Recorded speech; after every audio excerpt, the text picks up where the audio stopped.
Welcome to today's show. I am your host, Eric Darnley Small. This is a special episode. This is a special live broadcast of what you missed.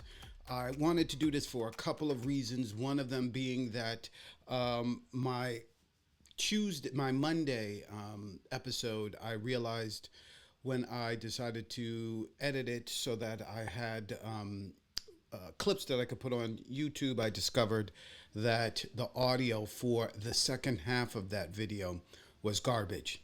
So I didn't have the opportunity to do the second half of Monday's show to put clips up for YouTube and for stream.vtip.me. So I decided to do this episode also because Super Tuesday happened, and a lot of what I talked about on that second half had to do with elections that would be happening on Tuesday. So now I'm going to go over some of that. In addition, I'm going to come up with some of the results.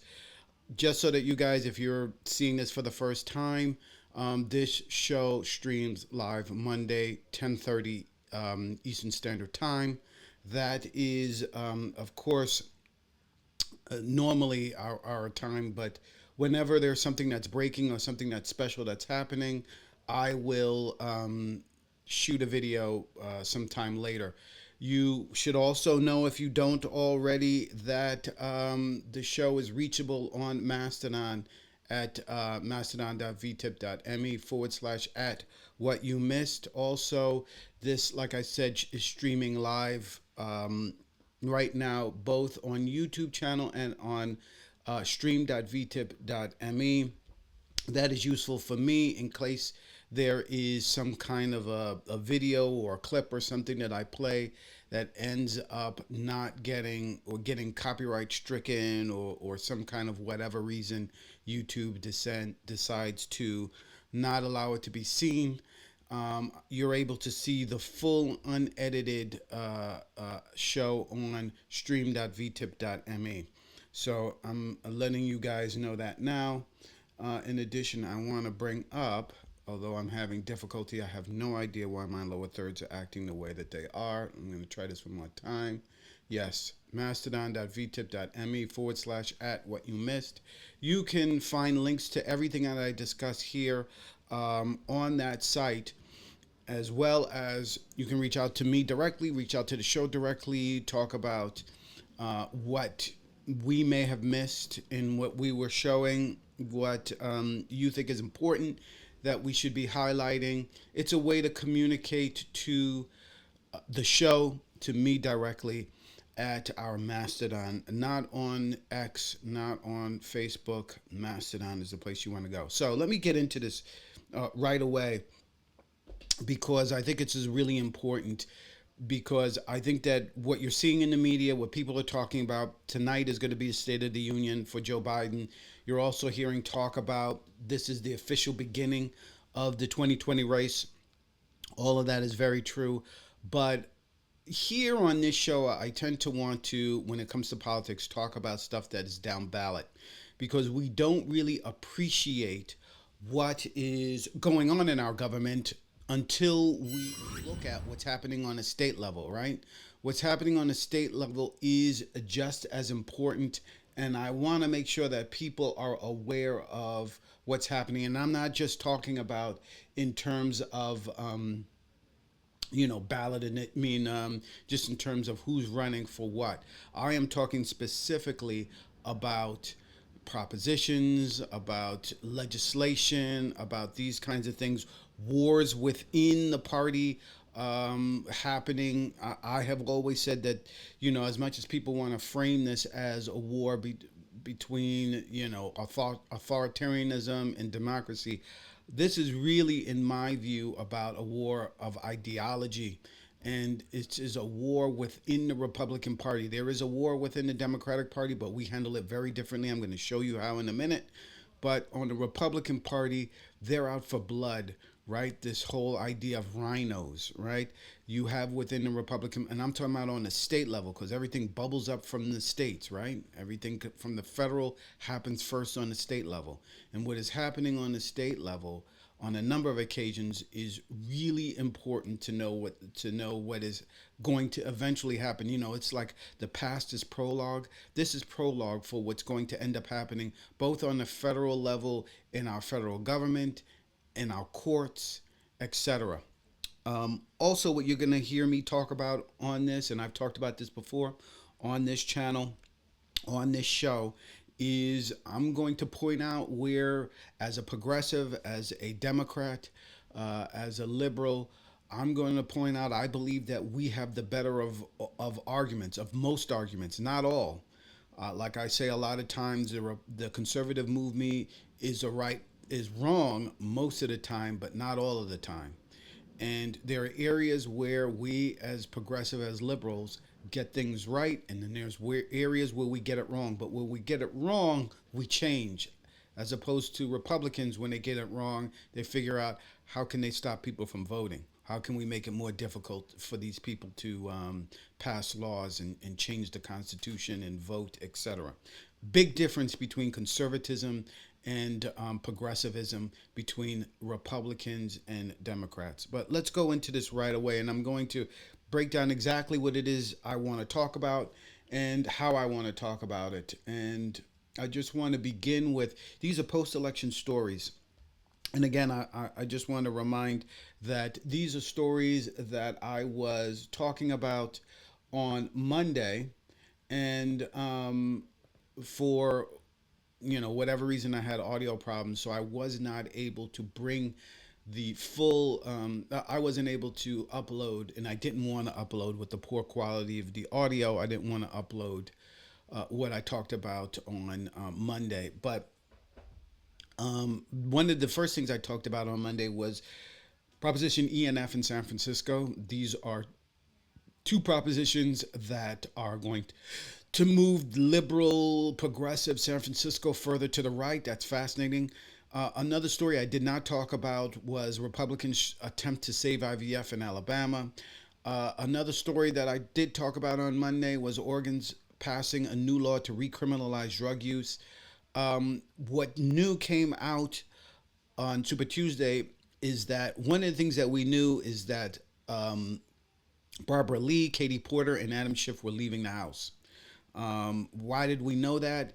We know that because California requires it. When you run for another office, you have to abandon your previous office.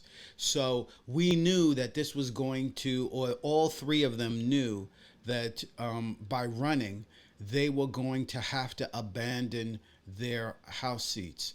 And all three of them knew that they were not coming back, right? One of them was going to be promoted to the Senate. The other two were going to have to leave. I really have to wonder the calculation there. Barbara Lee, of the three, has been there the longest, since the late 90s, if I'm not mistaken.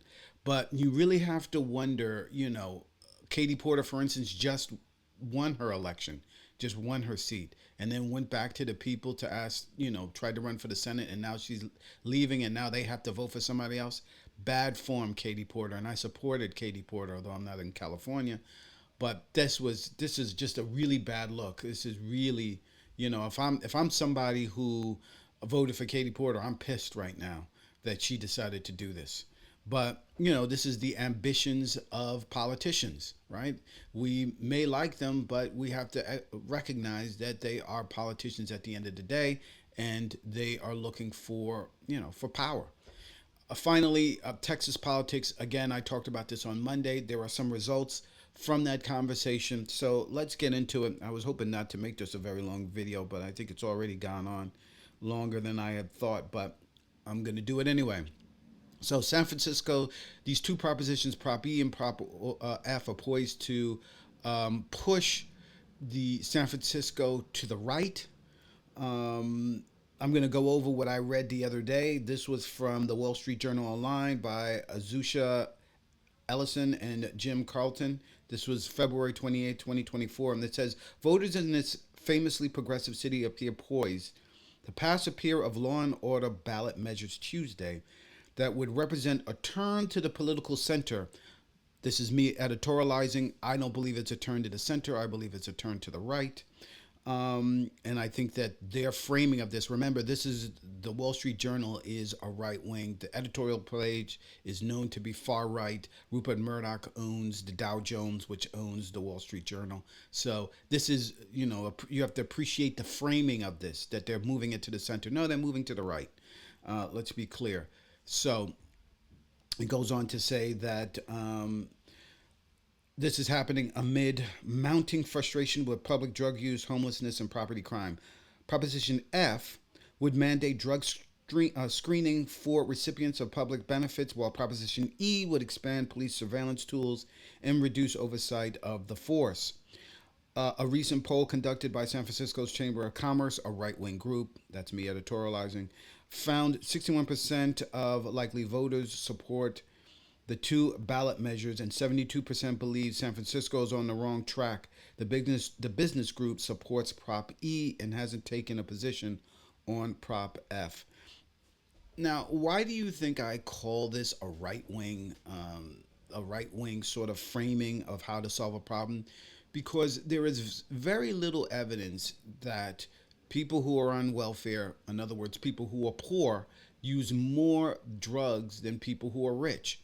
I don't, and correct me if I'm wrong in the comments or on Mastodon, but there is very little evidence that this is the case. What this is about is punishing poor people, right? Because they're the easiest, and you're going to find drug use amongst poor people. Believe me, of course. Just like I said on Monday, you'll find rapes if you go to to college campuses. I don't care how, Ivy League or not. You're going to find sexual assaults. You're going to find drug use. You're going to find all of that. But the question is, where do you put your focus? Where do you put your energy? Where do you put your political strength, your political energy towards? Here, amongst conservatives, it's poor people. Target the poor, make their lives as miserable as possible, and you will see a reduction of drugs. You will see a reduction of drugs because poor people do drugs as well as rich people. But if you targeted rich people, you'll find it much more difficult when you have somebody who has means and has money and knows how to fight back. It's going to be a much more expensive endeavor to try and go after them. So you go after people who have less means, who have less power to fight back. But anyway, this is a policy that is a right wing policy, but it's being supported by London Breed, the mayor of San Francisco. I think it's pure desperation on her part, and on the part of Democrats in San Francisco, legislators in San Francisco. And there's a big problem in San Francisco. I have to admit it. But let me continue on here. That's my editorializing of this. But going on, this is now the Wall Street Journal. Up and down the West Coast, Democratic leaders are trying to curtail an explosion of drug use and overdose by reining in permissive policies. In Oregon, which I will cover in a little bit, state lawmakers are pushing to reverse decriminalizing of hard drugs that voters passed in 2020. In Seattle, City Council passed a law to prosecute drug use. San Francisco set a grim record with 806 overdose deaths last year, caused largely by fentanyl. Business owners say that they are fed up with property crimes such as shoplifting and break ins that are more common here than in most other cities, though rates have been falling since the early days of the pandemic.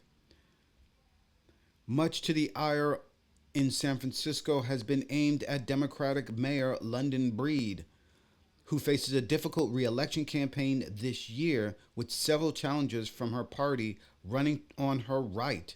She has supported both propositions. Testing public benefit recipients for drugs has long been a policy pushed by Republicans and is the law in more than a dozen states, including Alabama, Arizona, and Missouri. Campaigns supporting Propositions E and F have raised $2.5 million, funded in part by tech executives who have recently become more active in San Francisco politics. Opponents who have raised $234,000 say neither measure will solve the problems voters are concerned about. I totally agree. Well, no, I don't totally agree with that. Again, I think that this is you're gonna reduce crime, and you're going to reduce some drug use because poor people do use drugs, but so do rich people. So there is an imbalance, by the way, here. In addition, I think, and more importantly, the role of tech here. Tech is becoming a very interesting player on the right. Remember, we usually think of the tech industry as liberals, a bunch of liberals running around Facebook. They create Reddit, all these other websites were created to create more freedoms and social justice and all this kind of stuff. But tech is also business, and business people are interested in profits. They're not interested in lives and what this could be doing to people and individuals. And I think that they are going to and are interested in flexing their muscle financially, i.e. Elon Musk. And of course they have the interest of the Republican Party, which is more than willing to support tax cuts and more than willing to bend the country's government towards their needs. So this is a fascinating turn of events. But again, when Democrats get things wrong, we change policy. I think that this is an important thing. I think this is a smart thing to do. And again, you attack this issue in a more equitable way and another way. Drug use is a huge problem. It's in homelessness and all of that. I'm going to go into some of that. Some propositions and whatnot that are moving forward in California. And I believe I have the data on that, but I'm going to take a look when we get there. But so Prop E and Prop F from Super Tuesday is leading in the polls, right? So both of these propositions are poised to pass. We'll have to see if it ends up curing the problem that it's meant to cure, reversing those propositions going forward. Now, so here's an example of the right where they get things wrong. And, you know, what's interesting here is, again, this is about the dog that caught the car, right? This is all out of Dobbs. This is all out of the Roe being overturned. This is what Democrats have said for a long time. Republicans have been about. They don't care about life and the unborn. What this is about is controlling women, controlling families, and Alabama passed this. The Alabama Supreme Court made a ruling about a few weeks ago that totally devastated the IVF, and it's completely created out of whole cloth. Nothing in the Constitution, nothing out of anything that anyone's ever heard of. But let me go through this article very quickly, and it explains what happened and what the Republicans are doing, because they're running scared, just like Democrats are running scared on the drug issue in places in the big cities. Here in rural America, two things are animating the battle between the right. One is school choice that's going on in Texas. Whether we should be funding with public dollars private schools in order to undermine public schooling, and with respect to women's rights, autonomy over their body, and of course the in this issue, IVF and babies, and if a fertilized embryo is a person. So in Alabama, the Alabama Supreme Court has answered that question, whether an embryo is a person. And their answer is, of course, an embryo is a person. That created all sorts of problems. But the title of this article says Alabama passes law to protect IVF treatments. Two major fertility clinics said that they were moving to resume treatments quickly, though legal experts caution the state constitutional challenge may still arise. And this is New York Times Online by Emily Coltrane, and this is March 6th, 2024. So this is just from yesterday, and it says Alabama lawmakers on Wednesday passed legislation to shield in vitro fertilization providers from civil and criminal liability, capping off their scramble to allow the fertility treatment after a state Supreme Court ruling found that frozen embryos should be considered children. Governor Kay Ivey, a Republican, swiftly signed the bill into law. Two major clinics said that they were moving to restart treatments possibly in the coming days, while another clinic said it was not assured about the scope of the protections and would wait for legal clarification. Lawmakers and legal experts acknowledge that the law did not address existential questions raised by the court about the definition of personhood, leaving the door open the prospect of legal challenges in the future. Reproductive medicine in the state was thrown into turmoil by the court ruling, which applied to a group of families who filed a wrongful death claim over the accidental destruction of their embryos at a clinic in Mobile in 2020. But the court's interpretation of Alabama's statute that frozen embryos should be considered children, coupled with an impassioned theological driven opinion from the Chief Justice, sowed fear about civil and criminal liability among doctors and clinics and raised concern about the ramifications of other states taking a similar stance. At least 3 major clinics stopped IVF treatment, and an embryo shipping company paused its business in the state. Patients who said they were already exhausted by the financial, physical, and emotional toll of treatment pleaded with lawmakers to preserve their chance to grow their families. Some lawmakers opposed the bill, expressing reservations about whether patients would be able to pursue negligence lawsuits against doctors and clinics. And some conservatives grappled with whether it went too far in supporting a treatment disavowed by the Catholic Church and other religious organizations. Leaders of conservative religious and anti-abortion groups, including Susan B. Anthony Pro-Life America Group and the public policy arm of the Southern Baptist Convention, had signed on to a letter urging Ms. Ivey to veto the bill to avoid, quote, a rash reaction to a troubling situation. Lawmakers, the group wrote, quote, must resist an ideology that treats human beings as expendable commodities and, quote, take into consideration the millions of human lives who face the fate of either being discarded or frozen indefinitely, violating inherent dignity they possess by virtue of being human, end quote. But the women and some doctors who have been in limbo for an agonizing 2 weeks, the passage of the bill was a welcome relief, with a couple people in the gallery applauding when the bill passed the House. Seated in a row of key Senate committee hearings on Tuesday, 3 doctors from the provider Alabama Fertility reflected on what the past 2 weeks had been like since they shuttered IVF treatments at their clinics across the state. They had spent hours deciphering the latest legislative development and having gut-wrenching conversations with their patients. But the bill before them, the doctor said, meant that they could restart their work as early as Thursday. And the experience made them realize that perhaps they needed to spend more time talking to lawmakers about their work. Quote, we now have to think of this as an extension of our duty to our patients, said Dr. Alimand, adding that, quote, this has opened our eyes. So there you have it, folks. The Republicans in this case going at breakneck speed to undo a piece of or create new legislation that would begin to challenge their own Supreme Court and their own belief system.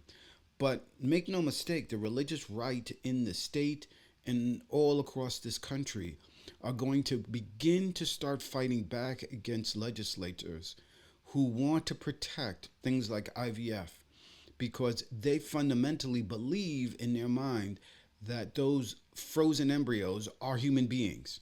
And they now have one of the most conservative courts in the country agreeing with them.